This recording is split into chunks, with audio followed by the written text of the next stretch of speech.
Aí.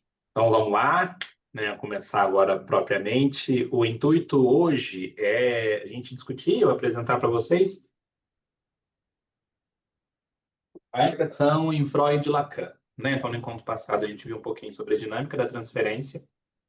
Né? Vimos que a transferência, né? Freud define ela como esse processo tanto de deslocamento, mas como de resistência. Né? Então, quando a gente pensa a interpretação, especialmente em Lacan, a interpretação visa atravessar essa resistência, que o Lacan vai colocar no registro do imaginário. É muito importante a gente já ter como base, né, assim, um pressuposto simples. A interpretação para Lacan não tem nada a ver com a interpretação para Freud. Por quê? O inconsciente de Freud não é o inconsciente de Lacan.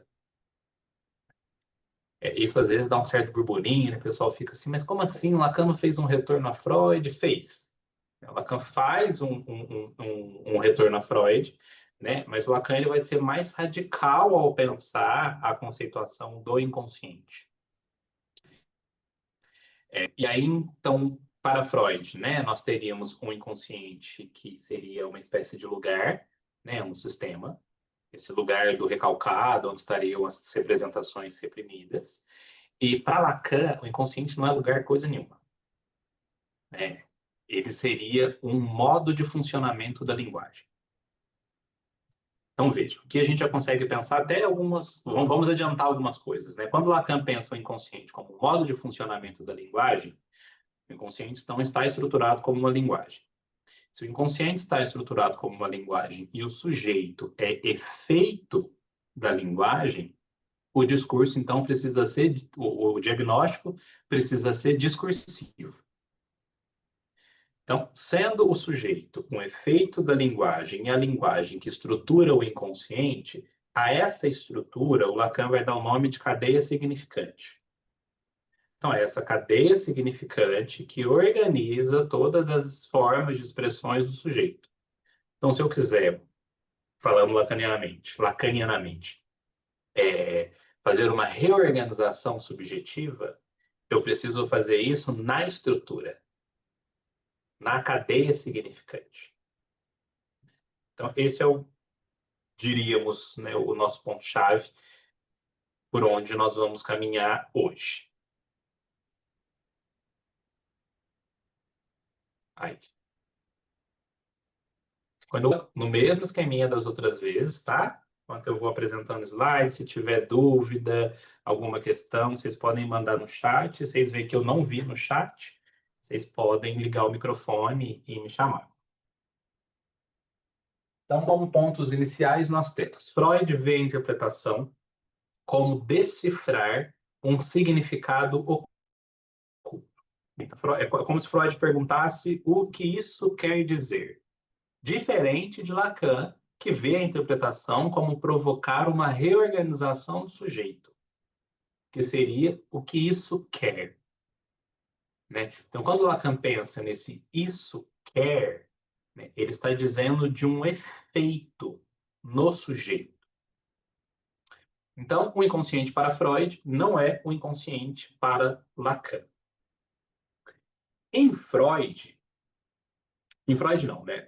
Onde a gente pode situar alguns textos para a gente ver essas diferenças, né? Então, se caso vocês quiserem ir aprofundar os estudos nessa lógica, né, de um inconsciente em Freud, no inconsciente em Lacan, né, que nós temos mais ou menos alguns, tá? Tem vários outros. Eu indicaria a interpretação dos sonhos, né? Aqui o Freud vai colocar o sonho como uma via régia de acesso ao inconsciente, pensando justamente esse trabalho de formação do sonho. Então, o sonho aqui seria formado no inconsciente, que rege esse processo primário, que seria condensação e deslocamento. Como está tudo condensado e deslocado, né, o sonho aparece no sentido mascarado. Então, aqui que vem essa lógica de um sentido oculto. Freud vai separar o que seria um conteúdo manifesto de um conteúdo latente. Né? Então, aqui nós temos uma primeira noção de como Freud pensa o inconsciente. Em Psicopatologia da Vida Cotidiana, um texto de 1901, Freud vai começar a pensar as formações do inconsciente, os xixes, os atos falhos, né? Pensando em como o inconsciente se manifesta, em como eu preciso decifrar esse conteúdo. Depois nós temos um último texto que eu indicaria, que é o fragmento da análise de um caso de histeria, né, que é o caso Dora, de 1905, que é quando Freud, de fato, mostra como decifrar um conteúdo, né, ou como os conteúdos latentes estão sempre ali presentes nas manifestações do inconsciente, e por isso caberia ao analista decifrá-los. Então, se a gente pudesse fazer uma metáfora, ou uma analogia, em Freud, nós teríamos um trabalho de um analista quase como de um arqueólogo, né? Que ele vai ali limpando, vai tirando isso, até chegar de fato ao que está oculto, né? Em Lacan, isso vai ser um pouco diferente. Então, em Lacan, nós temos nos seminários, seminário 2, que é o eu na técnica, né? Que é o eu na técnica, na teoria da psicanálise. Aqui o Lacan vai mostrar como o eu se constitui, pensando no registro do imaginário, mas o ponto principal do seminário 2 é que o Lacan vai começar a apresentar e formular a sua tríade, real, simbólico e imaginário. No seminário 5, que é as formações do inconsciente, o Lacan ele vai retomar esse texto de Freud, de 1901, para dizer que o inconsciente ele se manifesta em uma formação de linguagem. Então, ou seja, todas as formações de inconsciente para Lacan são estruturadas pela linguagem. No seminário 11, Lacan vai pensar os conceitos fundamentais da psicanálise, e aqui nós teríamos a apresentação, ou quando Lacan vai falar da transferência, o Lacan mostra para nós o que seria o ato interpretativo, né, pensando ali na queda do sujeito suposto saber.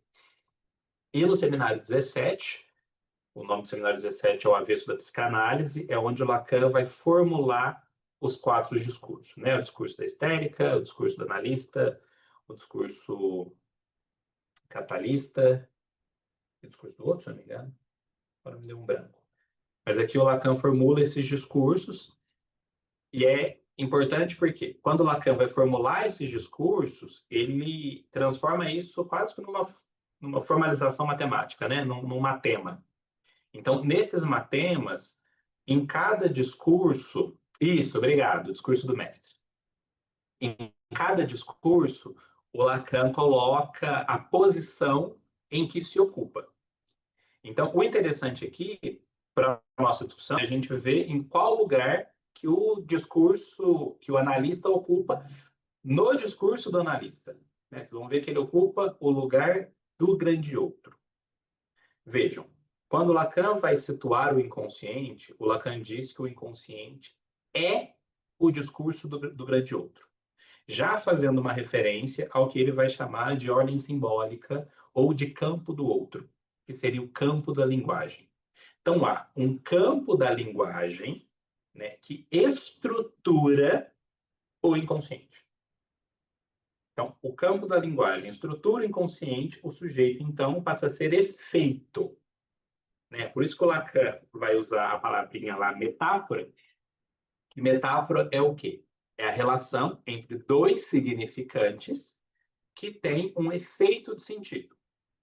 Então, quando o Lacan pensa um tema do sujeito, por exemplo, nós teríamos o significante S1, função materna, em relação com o significante S2, função paterna, produziria um efeito de sentido, que seria o sujeito. Sendo os dois significantes, o sujeito é um efeito da linguagem. Depois, nós temos o texto A Instância da Letra no Inconsciente, ou A Razão desde Freud. É neste texto que o Lacan vai formular o inconsciente estruturado como uma linguagem. Então, aqui o Lacan já diz isso com todas as letras e vai explicar o porquê.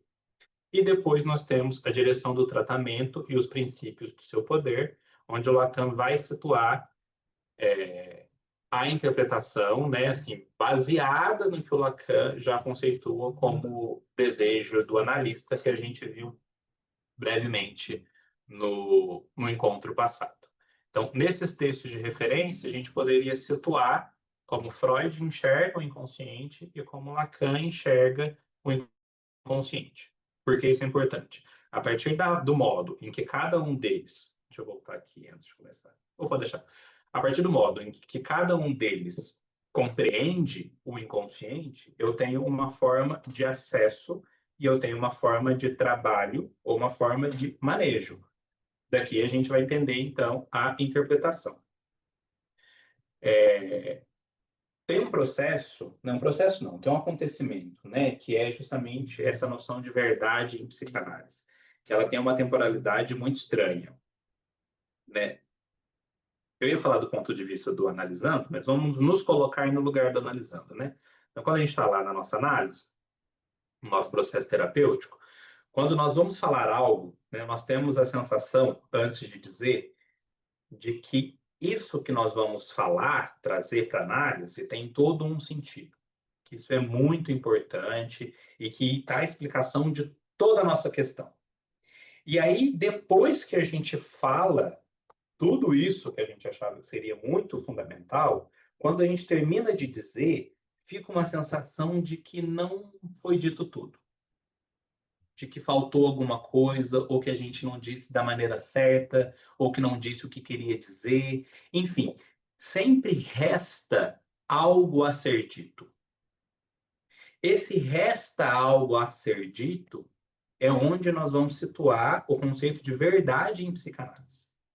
Então, primeiro, verdade, ela tem uma estrutura ficcional. Por que ficcional? Porque a própria realidade para a psicanálise, ela é constituída. Em Lacan, a realidade vai ser constituída, real, simbólica e imaginariamente. Certo? Então, eu não posso confundir em Lacan a realidade com o real. Que a realidade é constituída, real, simbólica, imaginariamente. Em Freud, a realidade concreta só pode ser percebida via realidade psíquica. Ou seja, Freud também trabalha com o pressuposto de que a realidade concreta, por si só, não existe. Então, Freud trabalha apenas a partir da representação. Então, ou seja, não importa se o acontecimento de fato aconteceu ou não. A partir do momento que o sujeito acredita que isso aconteceu, isso passa a ser uma verdade para ele. Então, a verdade em psicanálise, ela está vinculada a essa experiência de dar forma simbólica àquilo que ainda não foi dito. Em Lacan, esse não dito corresponde ao real, também nomeado em outros momentos de real traumático. Já em Freud, esse não dito, ele manifesta-se pela atuação. Então, quando Freud elabora o conceito de transferência, né, pensando nesse texto de 1912, né, esse não dito, aquilo que não foi posto, não foi colocado em palavras, vai ser colocado em ato, que o Freud vai chamar de uma atuação. Então, esse não dito vai se manifestar pela atuação, pela reprodução ou pela repetição, que são modos que revelam ou que expressam o inconsciente em ato. A interpretação analítica, então, ela visa provocar o sujeito a simbolizar, ou seja, a colocar em palavras o que até então permanecia fora do campo da linguagem. Isso é um ato interpretativo. Então, veja, já adianto. A interpretação não tem a ver com verificar um fato. Tem nada a ver com isso. A interpretação tem a ver com provocar o sujeito a simbolizar, a elaborar, perdão, ou a colocar em palavras o que até então não foi dito. Eu tenho um modo de fazer isso do ponto de vista freudiano e eu tenho um modo de fazer isso do ponto de vista lacaniano. Então vamos começar com o tio Freud. Eu peguei esse trecho, eu já cheguei a trabalhar esse trecho lá no percurso da clínica, né? Não sei se as meninas estão aqui vão lembrar. Eu acho que vocês não vão lembrar, porque a gente trabalhou isso daqui lá em 2023 ou 2024. Mas, enfim, eu peguei esse trecho que eu acho que aqui a gente consegue destrinchar tanto para Freud quanto para Lacan. Então, o trecho é o seguinte: o objetivo de uma análise seria rememorar o recalcado, trazer entendimento e racionalidade ao material inconsciente e fazer com que os afetos que causavam sofrimento psíquico fossem revividos e elaborados no momento presente. Aqui a gente tem uns pontos importantes que eu queria situar com vocês antes da gente avançar. Primeiro, quando Freud coloca que o objetivo de uma análise seria rememorar, rememorar é diferente de lembrar. Para Freud, lembrar é uma ação consciente. Rememorar é uma ação inconsciente. Certo? Então, o paciente vai rememorar, que é uma tentativa do quê? De trazer esse material recalcado. Por isso que é uma ação inconsciente, diferente de lembrar. Quando nós temos aqui de trazer entendimento e racionalidade, nós já temos algo que o Lacan vai criticar da leitura dos pós-freudianos, como se o inconsciente fosse esse lugar do irracional. O Lacan vai situar isso de um ponto de vista lógico. Então, não é que o inconsciente é irracional, é que o inconsciente segue uma lógica própria, segue as suas próprias leis. Fazer com que os afetos que causavam sofrimento psíquico fossem revividos e elaborados. Aqui a gente tem a máxima de Freud, pensando toda a metapsicologia. Então, esses afetos precisam ser descarregados. Para que eles sejam descarregados de uma maneira eficaz, eles precisam ser elaborados no momento presente. Aqui nós já temos toda a noção que o Freud pensa do a posteriori, que seria do a posteriori, que seria esse depois, ou de uma memória em dois tempos, ou do trauma em dois tempos. Então, o trauma acontece em dois tempos. Por que dois tempos? Eu tenho um momento do acontecimento traumático, né, se eu quiser chamar ele assim, mas eu não posso dizer que esse momento define o trauma. Por quê? Com essa lógica desse a posteriori, né, Freud vai questionar esse determinismo. Por quê? Freud vai pensar no determinismo, de um sobredeterminismo, perdão, a partir do inconsciente, né? O que ele vai trabalhar lá é como causalidade psíquica. E Lacan vai fazer essa leitura da causalidade psíquica no texto Formulações sobre a causalidade psíquica, que é quando o Lacan separa justamente do Jaspers, por exemplo, né? Que é o autor lá de psicopatologia geral. Enfim, quando nós temos, deixa eu ver um jeito interessante de colocar isso.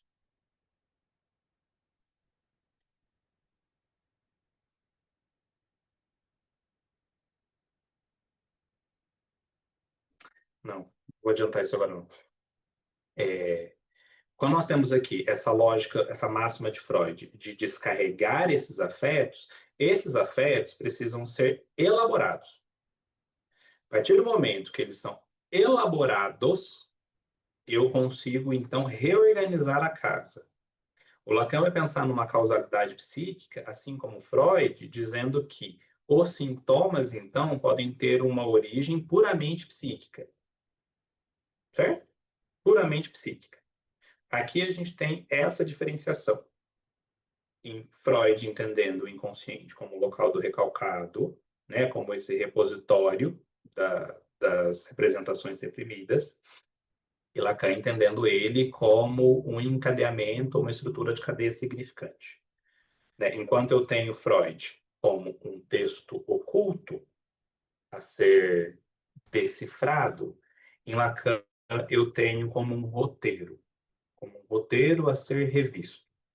É por isso que o Lacan vai trabalhar muito essa ideia de um método de leitura. A análise para Lacan seria esse método de leitura, né, desse texto que pode ser escrito ou falado no caso do paciente, do analisante, enquanto ele está ali trazendo isso. E aí eu faço as edições. Bem, em Freud, esse trecho é o que descreve o trabalho analítico, tal como Freud propõe em 1914, no Recordar, Repetir e Elaborar. Então, para Freud, enquanto você não recorda, você repete. É preciso da repetição possibilitar uma rememoração, para dessa rememoração eu elaborar. Freud entende esse elaborar lá como um trabalho através de. Um trabalho através da repetição. Então, ou seja, do momento presente, eu vou ao passado para direcionar a seta para o futuro. Os três elementos centrais, então, ou seja, rememorar, entender e elaborar, perdão, rememorar, entender e elaborar é o que define a função interpretativa freudiana. Então, para Freud, a interpretação serve para rememorar o recalcado, ou seja, eu tendo acesso não, eu decifrando esse conteúdo que está oculto. A partir desse momento, eu trago um entendimento e uma racionalidade, que isso só pode acontecer via transferência, e aí, para permitir que o paciente reviva e elabore esse afeto. Então, quando eu estava falando para vocês dessa lógica do trauma em dois tempos, né, para Freud, eu tenho um momento em que isso acontece, e depois eu tenho um momento em que o psiquismo teria condições de elaborar este acontecimento. Se nesse momento, quando eu. Se nesse momento eu tenho condições de elaborar e eu não o fizer, é aqui que o trauma se instaura, né, como uma ruptura. Por isso que o Freud vai questionar esse determinismo e a gente não pode dizer que isso aconteceu com fulaninho, logo vai traumatizá-lo. Não sabemos. Certo? Porque partimos do pressuposto de que é preciso elaborar para daí a gente saber como isso vai afetar. Então, por isso que eu costumo definir, né, a infância, a clínica crianças, como uma clínica da construção, a clínica com adolescentes como uma clínica da edição e a clínica com adultos como uma clínica da desconstrução. Do quê? Da fantasia. Então, a criança ainda está num processo de construção, né, desse aparato. O adolescente começa a fazer uma revisão do que ele acha certo, do que ele acha errado, do que poderia ter acontecido diferente, enfim. E o adulto, que isso já está construído, a gente vai desconstruindo. Então, vejam, para Freud, o inconsciente é um sistema psíquico, ele é um lugar onde essas representações reprimidas permanecem ativas. Então, para Freud, o inconsciente é, ao mesmo tempo, um efeito dessa repressão e ele é, então, estruturado por essas representações reprimidas, recalcadas. Por isso que quando Freud vai se referir ao inconsciente, ele sempre fala do retorno do recalcado. Então, se está no inconsciente é porque já foi reprimido pela repressão primária, enfim, já foi reprimido. Então, quando isso aparece, é no sentido de um retorno. O retorno do recalcado quer dizer justamente esses conteúdos do inconsciente.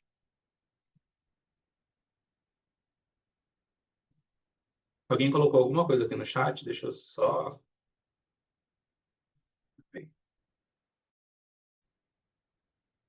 Tentar ver, né? O Alan colocou. Como pontuou Lacan, quando afirma que o sujeito só recorda como minimamente elaborado. Exatamente, Alan. Seria os três tempos. Isso. O Lacan ele vai pensar esses três tempos, né, fazendo essa lógica dos três tempos pulsional, né? O instante de ver, o instante de concluir e o instante de agir. Né? O Lacan vai retomar isso aqui quando ele pensa os três tempos do Édipo. Né? Então, Lacan retoma o complexo de Édipo freudiano, né? Diz que ele acontece em três tempos e situa o primeiro tempo como o estágio do espelho. Por que o Lacan faz isso? Para mostrar que o ego ele tem uma constituição ilusória. Sendo o ego constituído, então, igual o sintoma, o objeto da psicanálise não é o ego. Por isso que o início do ensino de Lacan marca a crítica à análise de ego, né? Que para o Lacan seria um efeito dos pós-freudianos que leram Freud do avesso. Então, ou seja, quando Freud diz que é preciso tornar o conteúdo inconsciente para o consciente, né, os pós-freudianos entendem que o consciente, então, é algo que precisa ser fortalecido. Na Freud vai ajudar muito quando ela pensa ali o ego e os mecanismos de defesa. Então, ou seja, é preciso fortalecer os mecanismos de defesa do ego. Lacan vai questionar isso. Porque se o ego é constituído imaginariamente, trabalhar o ego, eu estou trabalhando somente o manejo do imaginário. Trabalhar o manejo do imaginário, eu não tenho um trabalho estrutural. Se eu não tenho um trabalho estrutural, eu não provoco uma mudança subjetiva, apenas uma mudança imaginária. Deixa eu voltar aqui para o slide. Aí.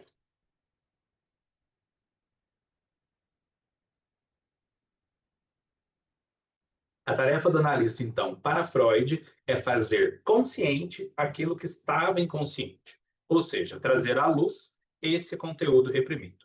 Então, a interpretação para Freud é um trabalho de decifração. Eu vou traduzir o sentido oculto do sintoma, do lapso, do sonho. Então, a lógica para Freud é hermenêutica, ou seja, eu busco um sentido latente atrás desse conteúdo manifesto. Então, em síntese, o inconsciente freudiano é o repositório do recalcado e a interpretação é uma tradução do sentido oculto. Lacan vai pensar de uma forma bem diferente e o Lacan vai trazer toda essa discussão para o campo da linguística. Por que para o campo da linguística? Quando Lacan começa a estudar a psicopatologia, isso aqui é antes, estou falando de um Lacan ali de 1932. Pega a primeira tese, a tese de doutorado de Lacan, quando Lacan ainda está caminhando para a psicanálise, mas Lacan ainda está enquanto psiquiatra. Lacan vai trabalhar a psicose, né, a partir de uma definição que não estaria nem somente no psiquismo, porque eu não tenho alterações cognitivas, e nem no corpo, porque eu não tenho alterações orgânicas. E aí o Lacan vai pensar numa causalidade psíquica, em um efeito que seria da ordem simbólica. E aí, quando Lacan vai pensar os complexos familiares, ele diz que é algo que na família é transmitido, né, que estrutura. Aqui que o Lacan vai começar a caminhar para o campo do outro. Vejam, isso ainda em 1932, 1938. Então, quando o Lacan chega lá no Seminário 1, em 1953, o Lacan já tem isso constituído no sentido de que o corpo é um corpo tomado pela linguagem. Se o corpo é um corpo tomado pela linguagem, a linguagem consegue atravessar o corpo. Então, o sintoma seria um efeito dessa estruturação que acontece via linguagem. Então, para Lacan, o inconsciente é uma estrutura de linguagem que produz efeitos de sentido. Então, veja, o sentido não está lá. Por isso que diferencia de Freud. Então, Freud pensa em revelar um sentido, Lacan pensa em produzir um sentido. Então, para Lacan, o inconsciente não é um lugar, é uma função. O consciente é um modo de linguagem. Lacan vai dizer que, escrever certo aqui, o inconsciente é um efeito da linguagem. Então, ele se articula em significantes. Por isso que o Lacan vai recorrer à linguística, né? Enquanto Freud foca no significado, no conceito, Lacan foca no significante. O significante seria essa forma de representar a palavra, ou o significado, pelo som, pela articulação sonora. E é aqui que o Lacan vai se atentar para quê? Para pegar a ambiguidade, para pegar o equívoco, né? Nessas palavras parecidas de uma forma bem sonora.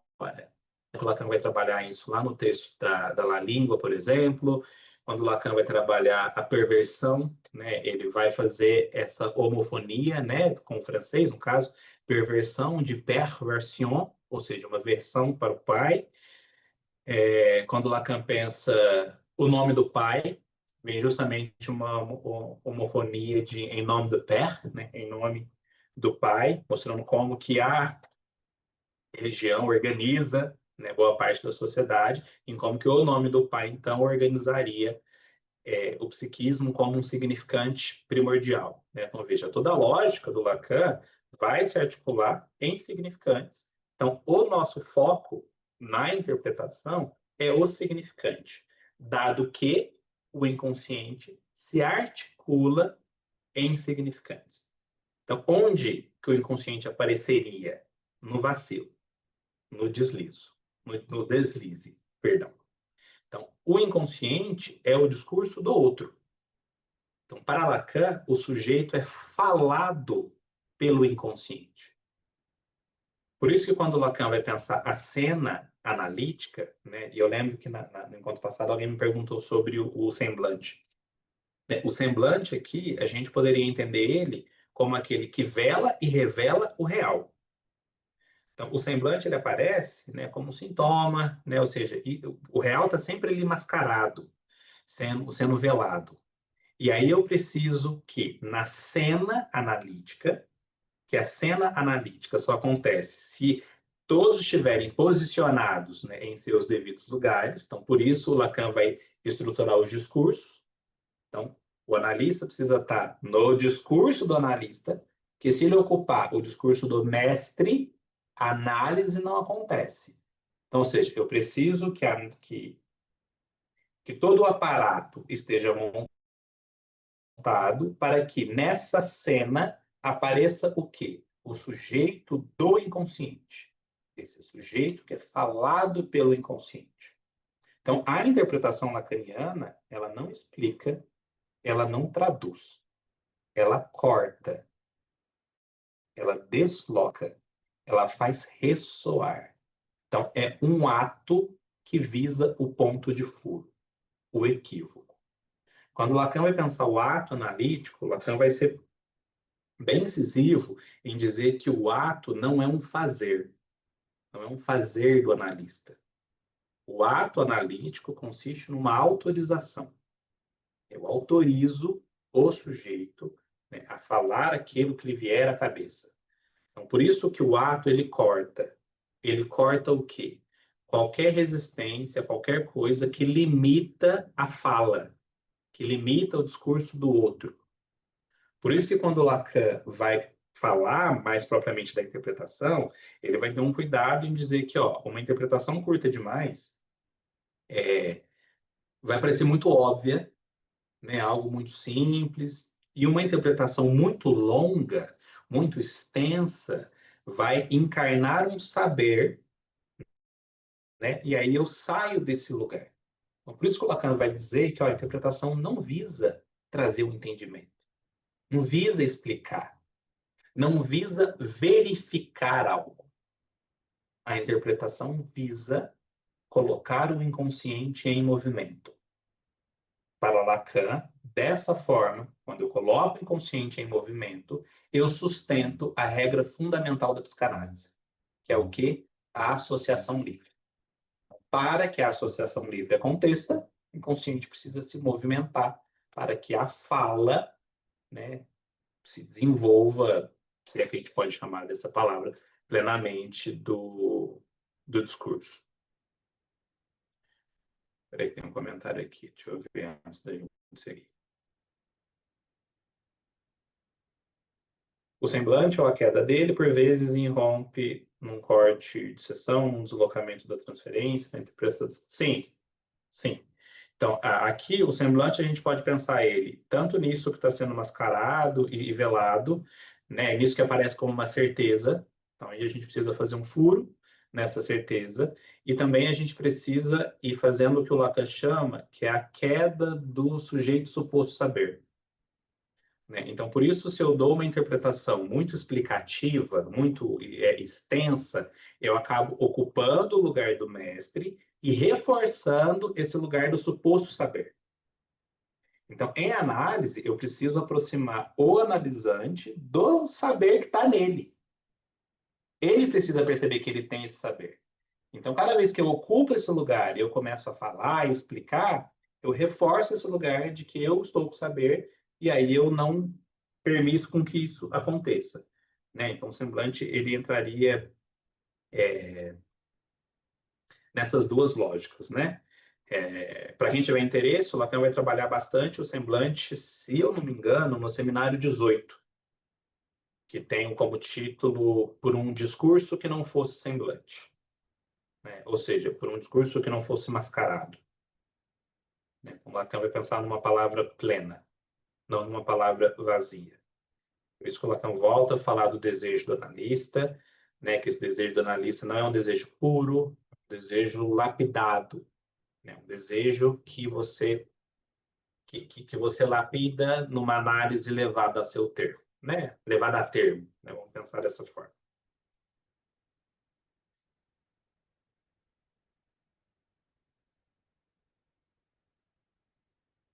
Assim, a gente consegue começar a pensar nos efeitos da interpretação do ponto de vista lacaniano. Eita, peraí que foi demais.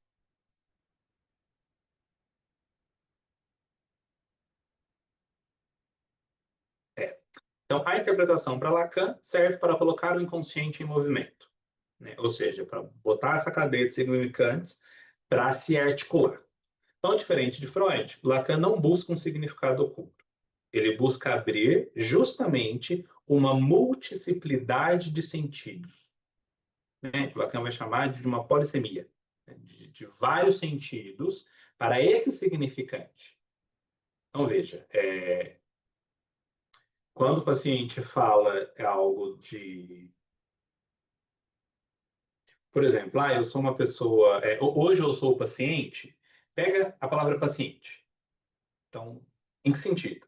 Você é paciente aqui porque você não está atendendo alguém, né? Ou você é paciente aqui porque você está sendo atendida, ou você é paciente agora porque antes era puto da vida, revoltado. Ou seja, um significante pode levar a vários significados. Então, sendo assim, o trabalho não consiste em pensar num sentido oculto atrás de um significado, mas sim eu trazer uma multiplicidade de sentidos, porque eu foco no significante. Então, a partir do momento que eu foco nesse significante, que o Lacan vai chamar de pontuação, eu abro o caminho para uma série de outros sentidos. Qual que é a intenção? Mostrar que isso que está tomado de certeza vacila. Então, o Lacan vai se utilizar das ambiguidades, do equívoco, para perfurar essas certezas do analisante. Essas certezas do analisante é o que o Lacan situa como registro do imaginário. Então, eu preciso perfurar essas certezas, ou seja, preciso atravessar essa resistência para colocá-lo para trabalhar. Trabalhar no sentido de uma elaboração, no sentido de no sentido de simbolizar mesmo.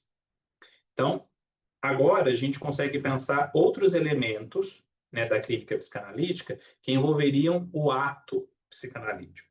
Então, nós temos uma passagem que vai de Freud a Lacan, que seria, enquanto interpretação em Freud, hermenêutica.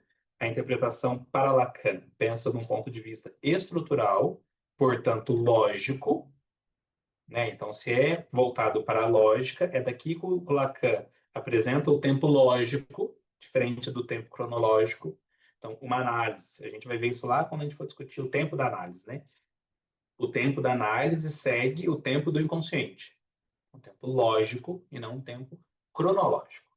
Então, eu tenho a passagem da hermenêutica para a lógica, da decifração para o ato. E agora a gente vamos, foi para arrebentar português, né? Agora nós podemos pensar em algumas dimensões, tanto estruturais ou técnicas, que envolvem o ato psicanalítico, proposto por Lacan, tá? Que seria o discurso oracular, a pontuação e a retroação. Se a gente puder colocar algo em ordem de acontecimento, a gente poderia situar a pontuação primeiro, o discurso oracular depois e a retroação. Eu fiz um esqueminha para situar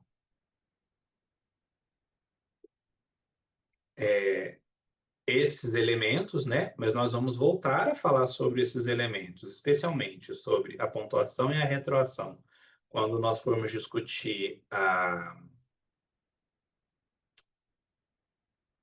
direção do tratamento, não, o tempo analítico, né? E de uma reorganização subjetiva quando a gente for discutir a direção do tratamento. Então, vejam, a interpretação do ponto de vista lacaniano, quando eu preciso organizar a fala, isolar um significante, o Lacan trabalha a partir da pontuação. Então, se eu estou trabalhando nessa lógica, né, vamos trabalhar isso de uma forma, vamos trabalhar isso em forma de analogias. Então, se o paciente está me contando um texto, né, eu só consigo entender uma frase quando ela termina. Então, eu preciso pontuar alguma coisa. Quando eu faço essa pontuação, eu organizo a fala, né, para que o paciente consiga voltar no início da fala e entender o que ele falou. Então, vamos supor que eu esteja atendendo a Andrea, e a Andrea vem e me fala a seguinte frase. A vida é um teatro. A pontuação aqui, ela pode ser da ênfase que eu vou dar. Então, veja, quando eu repito a frase da Andrea, que é a mesma, com as mesmas palavras, é como se eu estivesse fazendo uma citação. Só que quando eu faço uma citação com as palavras dela, eu consigo criar vários sentidos. Então, a Andrea disse, a vida é um teatro. Aí eu posso repetir e pontuar aqui. A vida é um teatro? Ou eu posso dizer, a vida é um teatro? Ou a vida é um teatro? Eu uso as mesmas palavras que ela utilizou, mas eu faço uma pontuação. Como se eu colocasse uma vírgula, né? Como se eu desse uma ênfase. A partir dessa ênfase, é claro que eu vou fazer isso de acordo com o percurso dela. Então, vamos supor que, para além disso, né, o cliente estivesse trabalhando em análise, fosse algo de que ela sentia que não pudesse confiar nas pessoas, e que então, todo mundo é falso e tudo mais. Então, quando eu nomeio um teatro, é como se eu encenasse, então, mas você está falando então que tudo isso é uma encenação? Agora, se eu falasse assim, a vida, tipo assim, mas tudo se resume a isso? Ou se eu falasse, a vida é um, é como se eu dissesse, então, mas existem outras formas de encenação? É possível ter outros teatros? Então, vejam, a pontuação é o que organiza a fala ao isolar um significante. O Lacan vai dizer que a interpretação ela deve ser avaliada se ela aprofunda ou não a análise. Então, veja, nem toda interpretação vai fazer um efeito imediato, né? Que é quando o Lacan vai pensar os três tempos, né? Do tempo curto, da análise, do tempo médio e do tempo longo. A gente pode pensar esses três tempos, né? Que o Alan colocou no chat agora há pouco.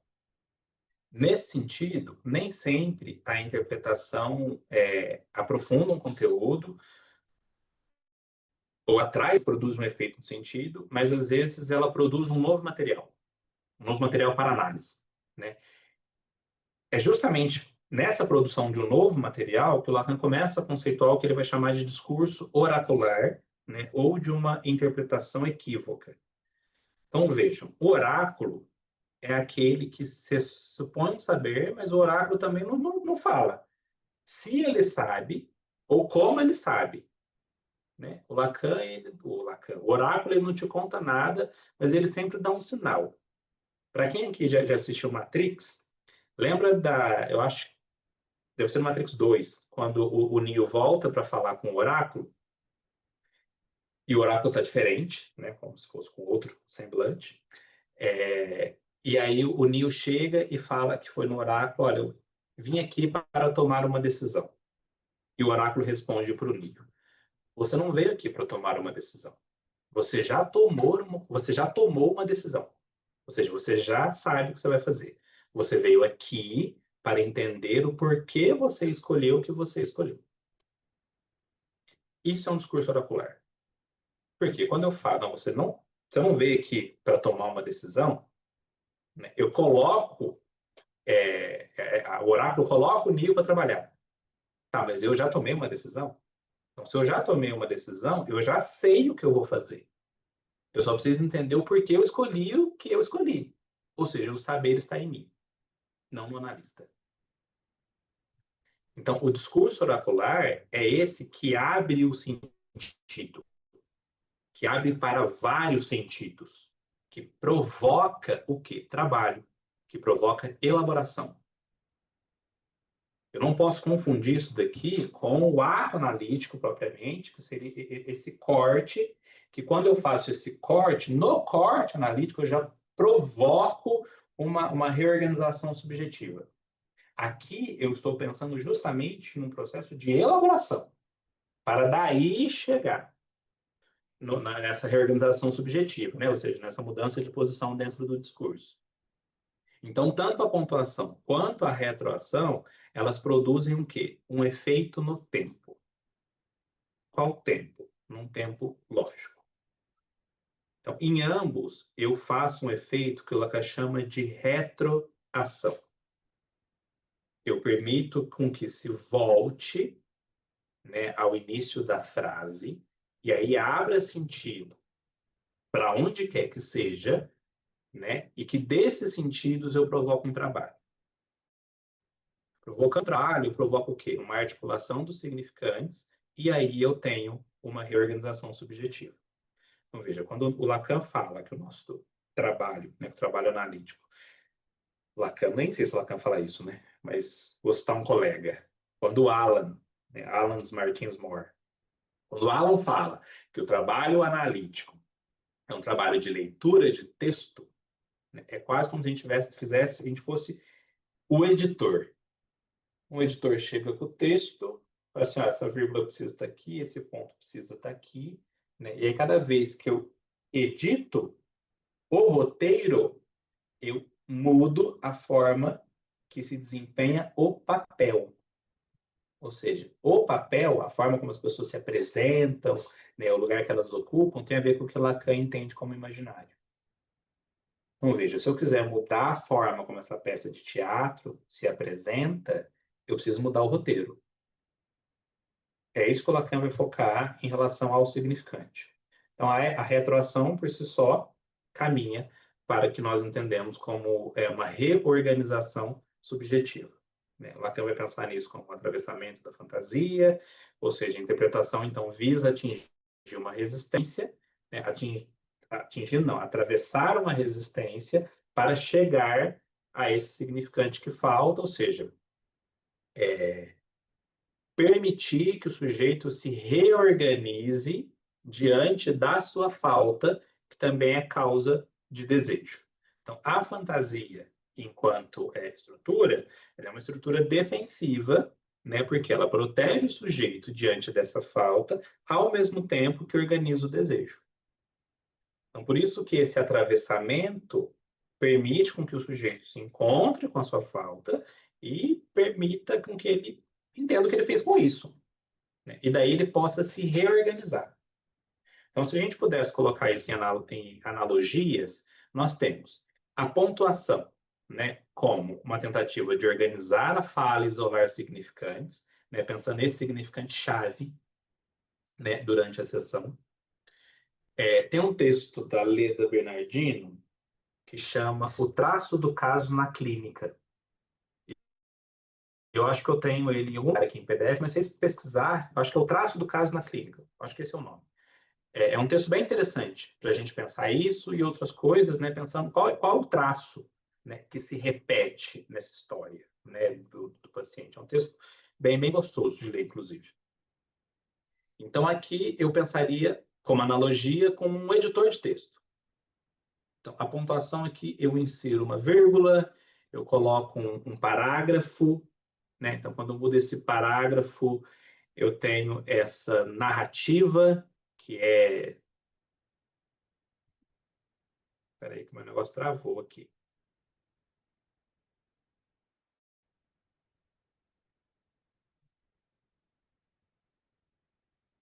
Travou só para mim? Ou para você está de boa? Acho que foi só para mim, né? pressa, Tá sem pressa. funcionando. Mas... Ah, vocês estão vendo? Não, então vocês estão vendo, eu continuo, porque a minha tela travou aqui. Estamos Mas enfim. vendo. Estamos vendo. Então, aqui nesse editor de texto, na pontuação, eu faço o quê? Eu insiro vírgula, se não der, eu fecho a página e abro de novo. Insiro vírgulas, eu organizo isso em parágrafos, né? Ou seja, em acontecimentos.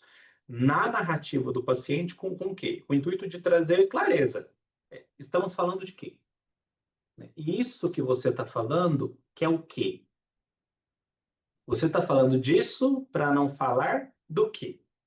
E aí a gente chega nessa lógica do discurso oracular. Então, o discurso oracular é esse que provoca o trabalho de associação, né, e começa a desestabilizar esses sentidos fixos. Ou seja, essas certezas.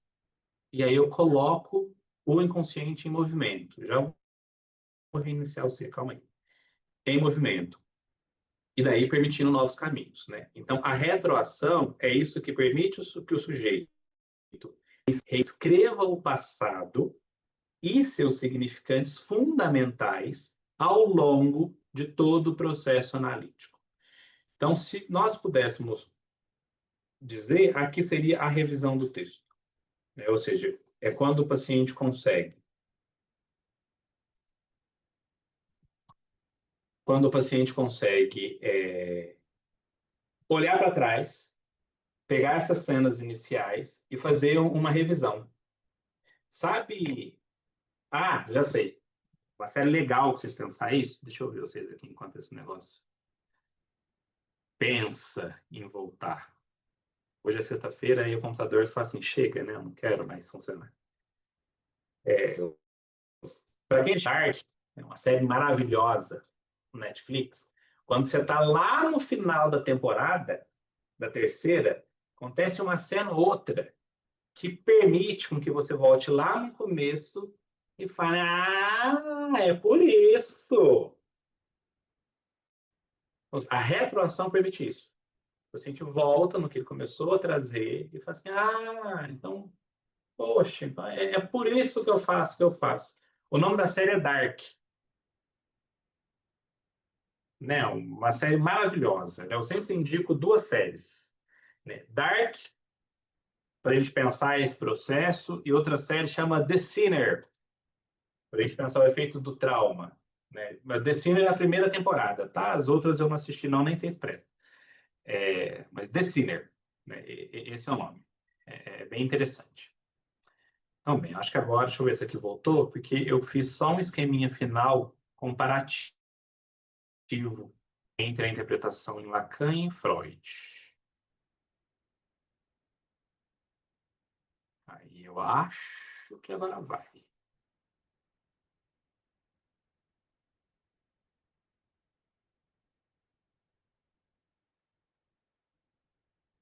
Esse é o slide seguinte já, tá? Eu mudei aqui. Então, a gente sai daqueles slides que estavam aquelas analogias, né, em relação à pontuação, à retroação e o discurso oracular.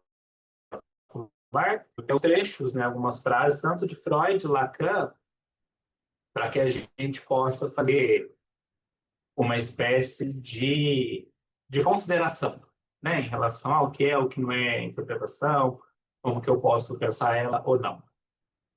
Aí, finalmente. Então, bem, primeiro, a enunciação, a interpretação é uma enunciação sem enunciado. Aqui mostra, né, que o Lacan, de novo, está focando nos significantes e não no significado. O enunciado é o conteúdo. Então, ou seja, a interpretação é o modo de dizer, não o que se diz. Então, eu pego isso que o paciente disse e o modo que eu falo é o que eu provoco uma interpretação. Então, o modo que eu falo, eu já posso dar ênfase em determinada palavra, determinado significante, ou não. Depois, interpretação analítica não é destinada a ser entendida, e sim a fazer ondas. Né? Então, assim, justamente Lacan está situando que o nosso trabalho não pode se aproximar em momento nenhum com um trabalho sugestivo. Por isso que uma interpretação muito óbvia está mais para o lado da interpretação Isso fica muito na cara e interrompe o processo associativo. Ou seja, faz com que a análise acabe, né? Pare. Então, a interpretação não é a verificação de uma verdade. A interpretação, ela desencadeia a verdade como tal. Ou seja, a interpretação, ela desencadeia esse processo simbólico em que eu coloco em palavras aquilo que até então não foi posto. Depois nós temos em Freud, né? Quando Freud diz que uma acusação que erra o alvo não o agride. Ou seja, uma interpretação que não acerta a resistência, ela não causa negação, não refuta nada.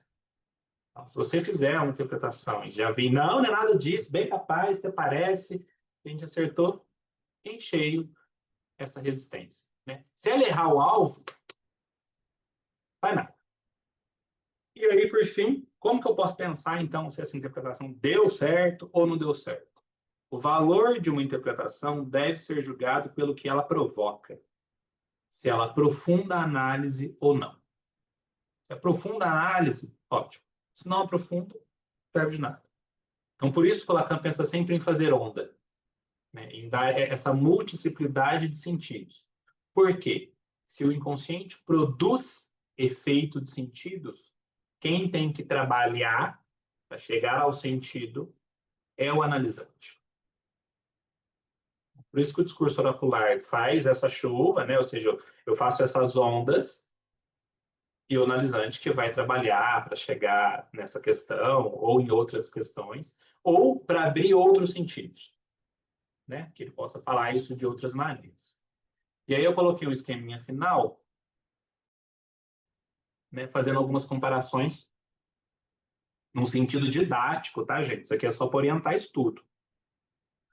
Então, veja, em Freud, nós temos o inconsciente como reprimido, né, esse lugar do conteúdo recalcado. Em Lacan, eu já tenho como estrutura de linguagem, ou seja, se articula pelos significantes. Então, o retorno do recalcado é isso que aparece no sintoma, no sonho, nos atos. Sendo um conteúdo reprimido, a interpretação visa decifrar esse conteúdo. Oi? Não, acho que não. No inconsciente. Em Lacan, se o inconsciente se estrutura pela linguagem, todas as formações dele têm uma formação, uma estrutura de linguagem. Então, os lapsos, os sonhos, os xistes, eu interpreto a partir do o que isso quer dizer. Por isso que o Lacan pergunta lá no eixo do grafo do desejo, né, esse que voa, que é o que queres. O que isso quer? Tem alguém com o microfone aberto. Deixa eu ver quem que é, às vezes eu consigo cancelar por aqui.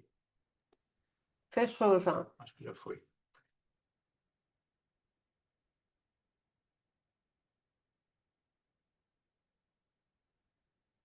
Então, a interpretação para Lacan visa ressoar o significante.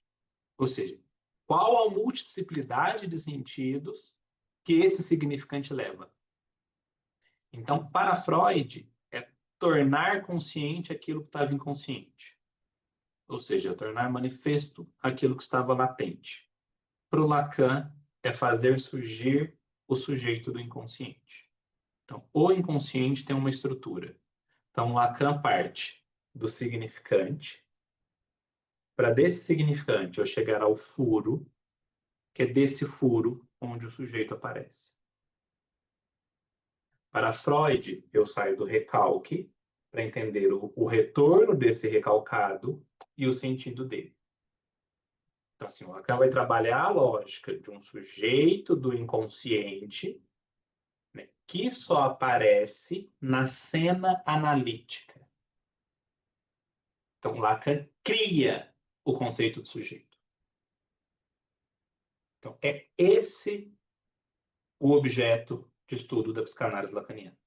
O sujeito do inconsciente que não se confunde com o ego, com o eu. O eu é do campo da consciência. Então, quando eu faço o sujeito do inconsciente aparecer, é quando eu vejo que que vacila essa certeza. Que quando a pessoa me fala alguma coisa, ela diz, não, mas eu não quis dizer isso. Como que você não quis dizer isso e você disse algo sem querer? Não tem algo que diz por você. Tem algo que fala em você. O inconsciente fala. Se o inconsciente fala, é isso que requer uma teoria do significante, que é o que o Lacan vai estruturar, né? Lá no capítulo 3 do Seminário 2, quando ele pensa a ordem significante. Então é isso. Em linhas gerais, essas seriam as principais diferenças, pensando a interpretação. Agora, na semana que vem, a gente já começa a pensar a direção do tratamento, e dali uma semana, no dia 31 de outubro, o tempo da sessão analítica. Né? Quando a gente for discutir o tempo da sessão analítica, a gente volta a falar dessa pontuação e de retroação, né? que aí eu acho que vai ficar um pouquinho mais claro, é uma palavra muito forte, né? Vamos dizer palpável. Por que palpável? Cada um apalpa de um jeito, aí você sente alguma coisa através desse apalpamento ou não, né? Não dá para saber. Bom, dúvidas, questões, reclamações? Diga, Jéssica. Olá, boa noite. Boa noite. Eu tenho algumas dúvidas. Eu ainda não peguei muito bem essa questão do furo e Tá? também, não sei se eu estaria adiantando o papo, mas eu queria entender um pouquinho também sobre algo que aparece, né, na teoria lacaniana, que é um pouco da diferença entre signo e significado, porque eu entendi que o significante, né, ele é essa palavra que evoca outras palavras, né, ou não necessariamente seria uma palavra.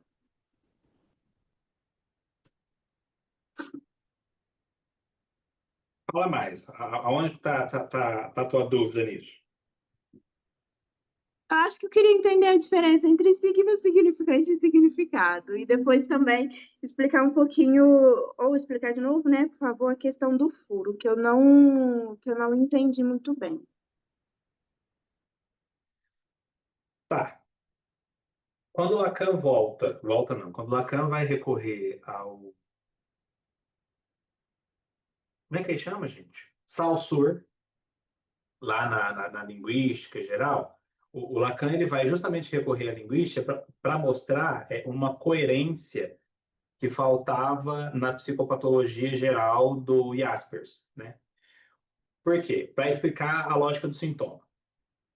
O Jasper não acreditava que era possível que algo do psiquismo explicasse ou produzisse o sintoma. Isso teria que ser por uma causa natural, portanto orgânica. Quando Lacan, então, vai dizer que a linguagem consegue fazer esse atravessamento entre corpo e mente, ou tem um corpo atravessado pela linguagem, o Lacan começa a pensar isso e estruturar isso, né, para daí chegar depois na sua trite. E aí ele vai recorrer à linguística para mostrar como isso move as coisas e como isso estrutura o inconsciente. Então, o signo seria essa unidade fundamental da linguagem. Ser essa unidade, eu desmembro o signo em duas partes, né, ou em duas vertentes, que seria o significante e seria o significado. O significante seria essa parte perceptível, a imagem acústica, por exemplo, da palavra. Enquanto o significado seria o conceito, né? A ideia. Então, o Lacan vai focar sempre no significante, nessa imagem acústica, para quê? Para fazer essa brincadeirinha com as homofonias. Né? Então, o que mais que isso quer dizer? Eu lembro que tem um seminário que o Lacan brinca durante o seminário, né, com a palavra heresia. Né? Que heresia em francês quer dizer hérésie, que é muito próximo da tríade lacaniana de RSI, Real Simbólico Imaginário.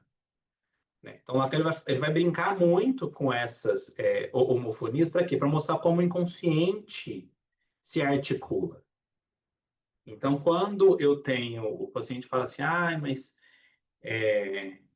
eu não aguento mais, né? E isso tá sempre muito pesado, e aí é como se eu fosse uma mala. Assim, mas esse peso tem a ver com mala, mas quem está carregando essa mala? Porque está pesado para você, mas você é a mala, você está sendo carregada por alguém, ou você está carregando a mala de alguém?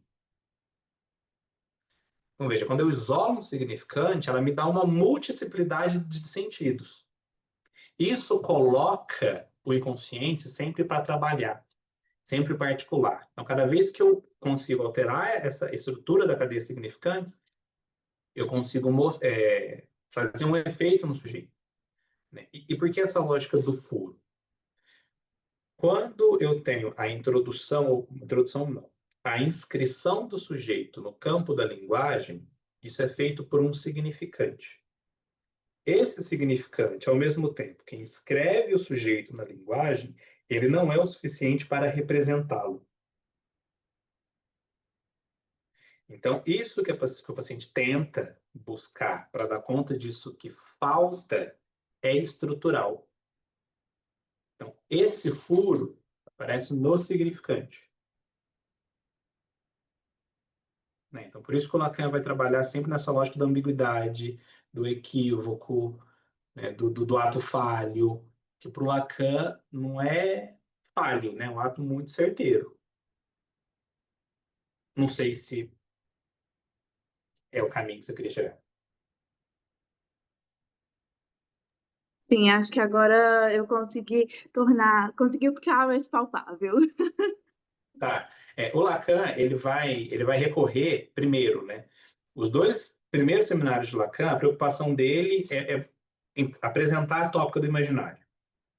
Para quê? Para mostrar que o ego, né, ele tem na sua estrutura, na sua base, na sua constituição, né, uma ilusão, ou seja, uma imagem ilusória. Por isso que ele vai retomar Freud, né, porque o Freud fala que o narcisismo é um objeto de investimento. E o Lacan está falando que o ego é identificado como uma imagem. Então, para explicar a relação entre imagem e objeto, Lacan recorre à disciplina na física que fala sobre isso, que é a óptica. E aí ele vai dizer que a transição de uma para outra requer a mediação do grande outro. Então, ou seja, quando Lacan fala lá nesse texto de 1938, os complexos familiares, ele diz que tem uma estrutura que é transmitida entre gerações.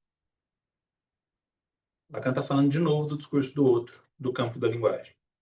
Ou seja, a forma com que isso se transmite, né, a forma com que o sujeito é inscrito, que organiza esse psiquismo.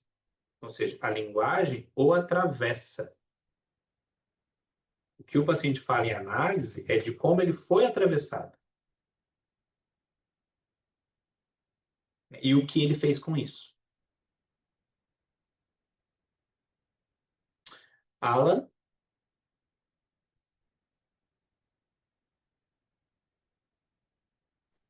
Tá dando? Olá, boa noite, tá dando para ouvir? boa noite. Sim, perfeitamente. Olá, Edson. Cara, show de bola a tua explanação. Eu levantei a mão porque a pergunta da colega me fez ir longe aqui nas elaborações, porque ela fala sobre três pontos muito, muito fundamentais, que é sobre o signo, o significante e o furo. Porque o que nos últimos trabalhos que eu estava escrevendo sobre a construção que o Freud faz do aparato, né, psíquico do aparelho de linguagem, lá no texto sobre as afasias, no projeto, e passando pela carta 52, chegando na interpretação de sonhos. E a colega, na pergunta, ela conseguiu sintetizar quase que uma ponte muito interessante, né, de como, lá no Freud, quando ele traz a suposição do signo sempre como complexo, né? De algo que nunca é separado de representações. Se lá o Freud está às voltas com a Vostelo, né? Com a representação de palavras, a representação de objetos, o Lacan ele vai estar às voltas elaborando isso na estrutura do significante, né? Como você pontuou, a imagem acústica da palavra, né? No sentido de que quando se fala bola, para nós vai vir diferentes imagens acústicas do que para nós é a bola, digamos assim.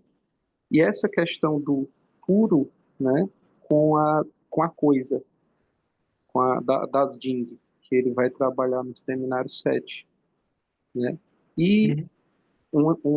uma questão que eu pensei, que eu não, eu lembrei ao final da sua fala dessa espáltum, né, dessa divisão da consciência, onde nos trabalhos o Lacan ele traz entre o moi e o je. Eu queria saber, se possível, quando surge esse entendimento no Lacan? Quando o Tá. Lacan é, mais ou menos essa questão, porque me parece que nos seminários ou nos escritos a gente pega isso de uma hora para outra, não é? Uhum. Era basicamente isso. Muito obrigado. Imagina. Eu que te agradeço pela pergunta.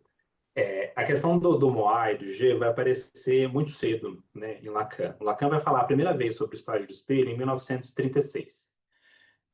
Mas ele só vai conceituar, né, ou teorizar o estágio do espelho em 1953, 54, entre o seminário 1 e 2.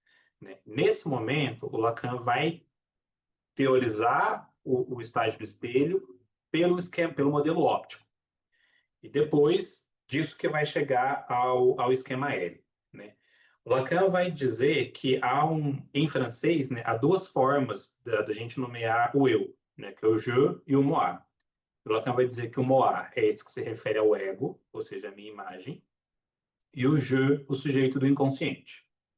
E o Lacan vai recorrer à óptica para dizer que esse moi ele é ilusório.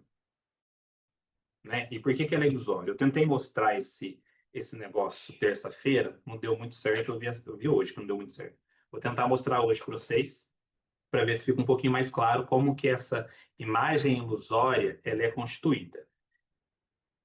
Espera aí só um momento.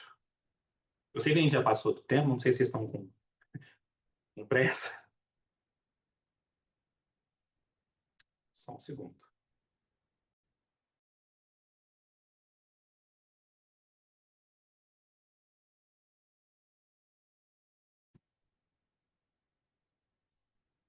Vocês estão me ouvindo?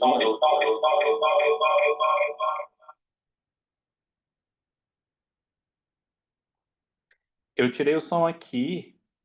Tá aparecendo homofonia ou agora ficou bom para vocês? Tá Agora bom? ficou Dá para bom. ouvir perfeitamente? Sim. Então tá, então deixa eu só me achar aqui. Ah, já tô me vendo, cruz credo, tamanho da papada. Enfim, deixa eu mostrar o que eu quero mostrar para vocês. Então, aqui, o Lacan vai partir de um tema, né, e ele vai chamar de um modelo óptico de dois espelhos côncavos, né? Por que o Lacan vai dizer para mostrar que há uma imagem real e uma imagem virtual? A imagem real para o Lacan é a imagem, para o Lacan não, para a física, né, para a óptica, é a imagem ilusória. Por que ilusória? Porque ela se confunde com o objeto, diferente da imagem virtual. A imagem virtual, ela não se pretende ser um objeto, que é, por exemplo, do espelho plano. Então, quando você olha para um espelho, né, a simetria se produz no outro plano, que é o plano do espelho. Só que no espelho côncavo, ela se produz no mesmo plano. Então, por exemplo, aqui o Lacan vai usar algo mais parecido com isso. Ó, aqui cria uma ilusão de óptica, tá vendo? Eu tenho a sensação, olha lá, É que tem que estar devidamente posicionado, certinho. Cadê você? Aqui. Deixa eu aproximar. Aí. Então, a ilusão, ela aparece no mesmo plano. Olha lá. Quando eu tento pegar... Deixa eu só ver se... Aí.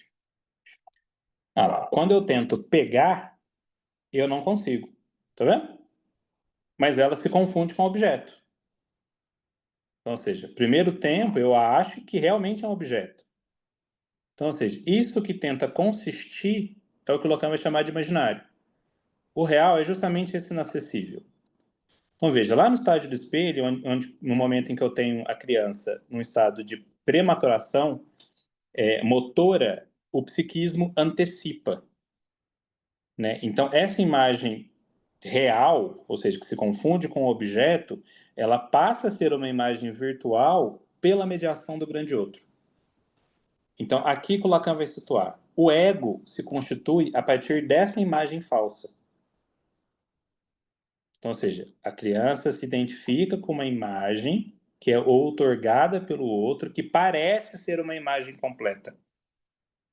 Então, lá no esquema, no estágio do espelho, o Lacan vai dizer, né, o que a gente pode situar, que, por exemplo, o sujeito não é o que o espelho produz.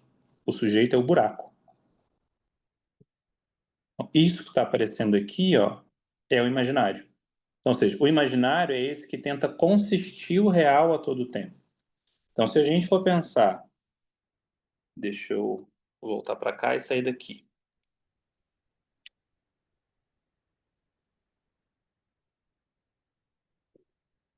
Se a gente for pensar isso enquanto direção de tratamento ou outras questões, na clínica da neurose, né, o imaginário para nós, sabendo que é esse que consiste, não é o que eu vou me preocupar. Então, por exemplo, na neurose, o paciente pode chegar, quando eu conseguir determinada promoção de trabalho, tudo isso vai se resolver. Imaginariamente, eu consigo consistir um objeto no real, que seria esse objeto que me falta. Né? Mas estruturalmente, eu sei que essa falta é constitutiva. Ou seja, isso vai mexer com... Isso não vai resolver nada. Então, quando você conseguir esse emprego, outra coisa vai faltar. Né? Porque essa falta não é consistida, né? Ela é estrutural. Então, veja, eu Lacan fala, tá, mas o que acontece, então, se eu conseguir tampar essa falta? Angústia. Então, a angústia não é a falta de um objeto, é a falta da falta. Ou seja, é a falta de aportes no psiquismo para dar conta disso. Na clínica da neurose, a gente trabalha do ponto de vista simbólico. Né? O imaginário tem uma função organizatória, né? Assim, ele tem uma certa organização, especialmente no ego. E o Lacan vai pensar o imaginário, então, como um dos tratamentos possíveis para a psicose. Né? Que aí ele pensa metáfora delirante, enfim, que ele vai desenvolver lá no seminário 3. Então, ou seja, por isso que o Lacan vai situar essa diferença entre o moi e o je, dizendo que o moi, né, ele tem uma base ilusória, por isso que o ego ele é sempre totalizante, né, sempre pleno, que não é o nosso objeto de estudo. A gente não deve trabalhar ele, porque a gente está trabalhando sempre no registro imaginário. Trabalhar no registro imaginário, eu não mexo na estrutura significante. Eu preciso trabalhar o je. O je, que é esse sujeito do inconsciente, só aparece na experiência analítica, igual aqui. Se eu estiver devidamente posicionado. Então, veja, desse esquema óptico, o Lacan vai pensar, inclusive, a forma com que o analista, qual o lugar que o analista deve ocupar na análise para que esse sujeito apareça. O mesmo na constituição do sujeito. Então, o grandioso tem uma função. Se ele não ocupar, se ele não estiver onde ele deveria estar, o sujeito não se constitui. Então, é desse esquema que o Lacan vai desmembrando tudo isso, vai trabalhar no seu ensino, né? Especialmente no início do seu ensino, toda a tópica do imaginário, Porque a preocupação dele era que os psicanalistas não caíssem numa transmissão imaginária dos conceitos. O Lacan estava preocupado com uma transmissão estrutural. Então, do ponto de vista estrutural, o objeto para a psicanálise é aquilo que representa a falta. Se o objeto é aquilo que representa a falta, qualquer coisa pode ocupar o lugar de objeto. Eu sei que esse objeto que se busca é uma tentativa do quê? De dar conta da falta. De uma falta que é estrutural. Tem um nome que o Lacan vai dar, então, para o objeto que representa o desejo? Sim, falo. Falo é o objeto que representa o desejo. Sendo o objeto falta, qualquer coisa pode ocupar o lugar de falo. E aí o Lacan vai trazer essa dialética entre fala e castração, né, para dizer que se a gente não der conta dessa dialética, a gente não dá conta da clínica da neurose. Ou seja, dialética por quê? Só existe falo porque existe castração, só existe castração porque existe falo. Ou seja, do ponto de vista simbólico, é preciso que haja, né, uma presença de uma ausência. O que no imaginário não é possível. Ou se está presente, ou se está ausente. Mas no simbólico, sim. Então, por isso que o Lacan, né, logo nessas certezas, ele vai sempre procurar o equívoco para mostrar o quê? O furo no sentido. O furo na certeza. Para daí mexer na estrutura da cadeia significante. É mais ou menos isso, né? De uma forma bem resumida, viu, gente? O Lacan, pensa, ele levou dois seminários, né, para discutir essa tópica do imaginário, né?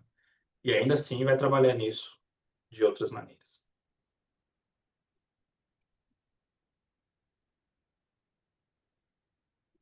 É isso?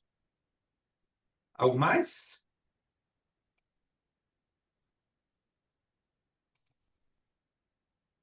Maravilhosa a Então tá. ilustração, gente. Oi, Nívia. Você tá sem som, Maravilhosa. só. Tô sem som? Não, peraí. Não tá sem som, não. Você tá Eu que ouvindo? abaixei o som do meu negócio aqui, eu tô falando esse tempo inteiro com o som desligado. Então, se alguém falou nesse momento, eu não sei, me desculpa, viu? Agora que eu lembrei de aumentar o som do computador. Diga. Não, eu falei que foi maravilhosa a ilustração aí do objeto, porque ficou perfeito, né? Nunca vi de uma descrição tão plausível e palpável o esquema óptico do Lacan, né? Eu E acho sabe que o que foi maravilhoso, sabe? Assim, que é até a interessante? cor, a coisa, o buraco, o furo, né? Então, acho que essa questão aí do imaginário barra ego, desse lugar da completude, né? E Aham. onde eu fico sempre pensando, né? Que quando a gente causa interrogações, a gente está fazendo esses furos que a colega pergunta que furos são esses, né? Então, acho que vai tirando os pontos de ponto final e colocando interrogações. E eu achei maravilhosa a ilustração, só para... Aqui é desse não, né? É do espelho côncavo que o Lacan vai pensar o esquema da análise, né? Que ele coloca, deixa eu pegar outro. O da análise para o Lacan são dois espelhos côncavos, né? E é preciso que no meio eu tenha um espelho plano, que o espelho plano é o que representa o grande outro, né? Então, o que é que representa o espelho côncavo? A instância do inconsciente. Então, veja, o inconsciente não é a imagem, é da onde se produz. Então, por isso que o Lacan não vai trabalhar isso do ponto de vista do sentido. O sentido não está aqui, ele é produzido. Então, se são dois, né, eu tenho o analista e o paciente. Ou seja, o inconsciente manda uma mensagem para quem? Para o grande outro. Por isso que o analista precisa ocupar o lugar do grande outro, né? É aqui que a gente chega lá no esquema L. A mensagem sai do esquema L para o seu outro semelhante, que se ele responde desse lugar, eu apenas modifico a posição imaginária do sujeito. Agora, se eu respondo como grande outro, eu atravesso a resistência e chego no sujeito do inconsciente. Aí, de fato, eu consigo fazer essa articulação. Eu gosto muito de história do espelho. Eu acho que deve ser porque foi o que mais me custou para entender, né? Acho que eu dei um jeito de gostar, numa tentativa de que isso não me traumatizasse, né? Não te paralisasse. Isso, exatamente. Exatamente.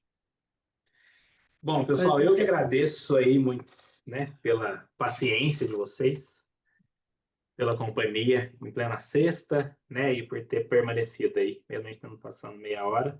E aí, na semana que vem, a gente começa a pensar a direção do tratamento, certo? Muito bom, parabéns. Obrigada. Muito Eu bom. que agradeço, gente. Bom sábado para vocês, boa Tchau, semana pessoal. e até semana que vem. Até. Tchau, Até tchau. semana que vem. Tchau.